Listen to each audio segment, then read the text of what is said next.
By way of warming up to this notion of the adaptive unconscious, Wilson asks us to think about proprioception. Right now, as you watch this lecture, you are sitting or standing, maybe you're walking, maybe I don't know if it's possible to run, but your body's in some position or other, and you're probably aware of the position that your body is in. If you can, without putting yourself or others in danger, close your eyes, you can detect probably very easily what the positions are of your limbs. Are your knees bent? Are your hands clenched, closed, or are they open? Are you sitting or are you lying down? These are all forms of proprioception, which psychologists think of as a kind of sixth sense, a sensory way of knowing what's happening with our bodies.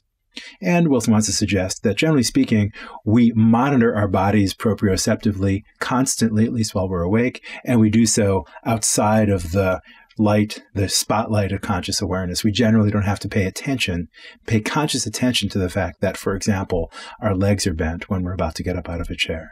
Whereas there might be people, and there have been people, who have lost that proprioceptive ability and whose lives become vastly more difficult as a result. In the famous book, Pride and a Daily Marathon, we hear the story of Ian Waterman, who at, I think, age 19, if I'm recalling correctly, lost his proprioceptive ability due to a neurological disorder, and so was unable to, without looking at himself, know what was happening with his body.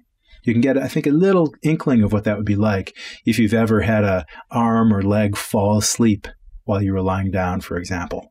You might find, okay, my arm is falling asleep while I literally fell asleep with my head on my arm. And now here it is, this kind of limp thing, and I can't feel it from within until at least the blood comes back in, the nerves start loosening up again. I'm not sure exactly what happens physiologically there, but it feels like I have this limb, but I don't know what's happening with it unless I look at it. Imagine that happens to your entire body. That, as I understand it, what it would be like to lose proprioception. Waterman has to go through a daily marathon, so to speak, in order to just go through a daily day in his life. In order to get dressed, he's got to watch carefully everything that happens with with his feet and his legs and his arms to know precisely how to put on his pants and to put his shirt on. He's got to be watching himself constantly. And we're told that one day when there was a power outage, the lights went out. I guess it was nighttime. The lights went out. He was plunged into darkness, and he fell into a pile in the process because he couldn't watch himself anymore.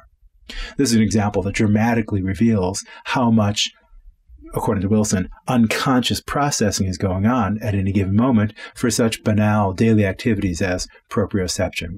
So one core idea about the notion of the adaptive unconscious for Wilson is that it's a way in which we, so to speak, outsource intelligence. Just as a corporation might outsource some of the work, pays somebody else to do work that it doesn't have time to do, that would take up too much of its resources to do on its own, so too, the human mind outsources a great deal of its work to the unconscious mind. For example, proprioception does the work of keeping track of what our limbs are doing relative to each other, relative to the world outside of us, so we don't have to pay conscious attention to that process. And if we're forced to, in the way that Ian Waterman was forced to do, it's a huge, overwhelming task. And you can imagine how inefficient our lives would be if we had to do that all the time. And that's just for proprioception. Put that alongside, as we'll see in a moment, the various other things that are imputed to the unconscious mind, and you'll be grateful that you've got it, according to Wilson. Other aspects of the unconscious, the adaptive unconscious, include the following: that it's relatively modular. You've got different components, so to speak, different modules that carry on in relative independence of one another. So I've talked about proprioception. Likewise, there's perception, perceptual experience that allows us to determine how far something away is or how fast it's moving towards you. Very important for negotiating your environment, and that's something that you generally are able to do without paying conscious attention to the process. Likewise, in our reaction, this is a huge part of our social competence, responding to faces. Both when you see a face, whether it's one you're familiar with, and whether or not it is, what's going on in that face. Is that a face that's manifesting happiness or anger, threat, invitingness, openness, etc.? Those are different emotional expressions in faces that most, not all, but most of us are able to determine with no effort at all, presumably because of a very fast, very effective, effortless, unconscious process. Another example would be language. Let me just focus on that a little bit, partly because that's at least one of my areas of research, and so I think about it a great deal. Think about language. Suppose, for example, that you ask somebody to go to a movie with you, and they reply, I have to study tonight.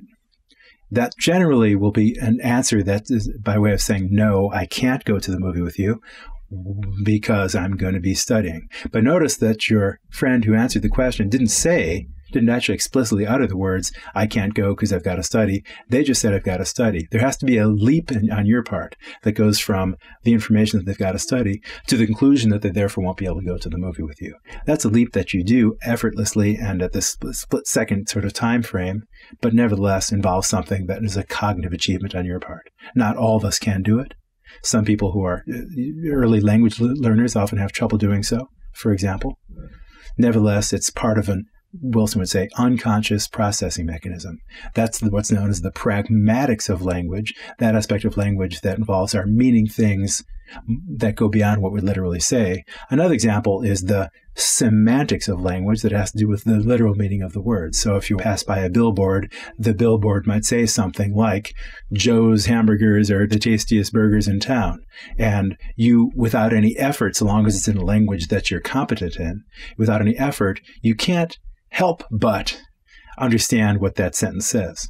It's not as if you have to engage in any effort or any conscious processing to determine what's being said there. However, compare that with the case in which you are just learning a new language and you're in a country in which that's the language that's spoken. You might have to go through some conscious effort in which you say, that's the verb.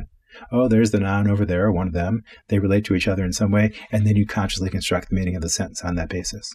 So now that semantic processing for the new language is effortful, painstaking, exhausting, whereas semantic processing for the language that you're already competent in is lickety-split, effortless, feels like it happens instantaneously, and so on. And then there's a middle case, what I call the pragmatics of language, in which you have to engage in some effort, but it's generally speaking largely effortless and generally speaking something that you don't pay any attention to. So now those are all examples, except for the one in which two of those are examples, not including the one in which you're learning a new language, but for your home language, as well as for the pragmatics case, in which you are unconsciously processing what people say. So now Wilson wants to suggest that proprioception, facial recognition, perception of the external world, language processing are examples of unconscious processes that enable us to get through our daily lives with relative efficiency. And if you had to put all those processes into conscious awareness, it would be massively inefficient because you'd have to think through consciously, deliberately, painstakingly what the information that you're given, and you'd hardly get anything done. So just as a corporation behaves much more efficiently if it outsources some of its work, so too, I can process things more efficiently by outsourcing various acts of or processes that require intelligence, and that makes my life much more livable, so to speak. So if we're going to get a better picture of the adaptive unconscious, it's going to include further features such as the following. As we said, the adaptive unconscious is supposed to comprise a number of different modules, different relatively separate components, so that, for example, if I have an accident that causes me to have trouble with facial recognition, then that won't necessarily make difficulty for my ability to understand language, and vice versa. These are modular in that sense. Likewise, the adaptive unconscious includes what's known as an online pattern detector. And by that I mean we generally automatically and effortlessly respond to patterns, not always to our benefit, but nevertheless, it's at least might have evolutionary value. And the idea that comes, for example, from Joseph Ledoux, a neuroscientist, talks about examples such as, imagine you're hiking in the mountains and you see out of peripheral vision something that's kind of brown and curvy off to the side. Now, you might jump away from that. You might even run before you give it a careful look. A peripheral vision might have produced, by virtue of its pattern detection activities, something that sends a signal that there's a snake. And that might have caused a fear reaction on your part. It might only be later on when you take a closer look at it after screwing up your courage that you, after taking a closer look, say, oh, that's just a stick that looks like a snake from peripheral vision. Now that I look at it more carefully, it's not. But you had an automatic pattern detecting kind of reaction that engaged the emotion of fear as a result of this work of the adaptive unconscious. Again, the adaptive unconscious is concerned primarily with the here and now. It's not very good at planning far into the future. It tends to be more impulsive. It tends to help us negotiate immediate situations, sometimes for better, sometimes for worse. As I've said, it's automatic, and let me spell it out a little bit more. The adaptive unconscious is automatic in the sense that it's not something you have to will or choose or do deliberately or by means of exertion of effort. In that sense, according to the definition of behavior that we gave when we were talking about Gilbert Ryle, it would not count as an example of behavior. Nevertheless, it's something that happens to me. It's not so different from, for example, processing that occurs for metabolism, for example. The automatic processing system is relatively rigid in the sense that it's difficult to change at will by means of direct intervention, but as I've mentioned, it can be changed over time with some effort. Nevertheless, it tends to make us respond automatically. Just think of when something is falling towards you and you react, perhaps hitting somebody in the cheek in the process, even though all that was falling on you was a leaf, it wasn't a brick. The adaptive unconscious tends to be precocious in the sense that it develops fairly early in life, unlike more higher cognitive processing, which tends to develop fully for many adults not until they're into the early 20s. Whereas the adaptive unconscious tends to be developed pretty well by age somewhere between 5 and 10. And the adaptive unconscious tends to be more sensitive to negativity by way of a kind of relatively paranoid, protecting myself kind of default response to the world. And then finally, let's think about what it means to say that the adaptive unconscious is adaptive. And the idea is that the one that Wilson wants to propose is that this aspect of our unconscious minds is the result of our being products of evolution through natural selection.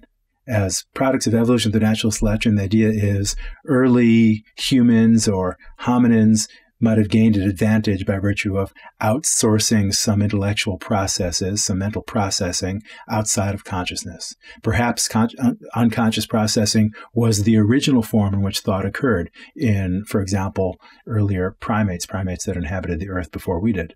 Nevertheless, the idea is that as a hunter, for example, our ancestors would have, as hunters, our ancestors would have had a great advantage being able to, for example, process without having to pay conscious attention to things in their environment that they were able to filter out while they were focusing on prey, for instance. As social beings, it behooved our ancestors to be able to have immediate, automatic, effortless recognition of the emotional expression on one another's faces, for example.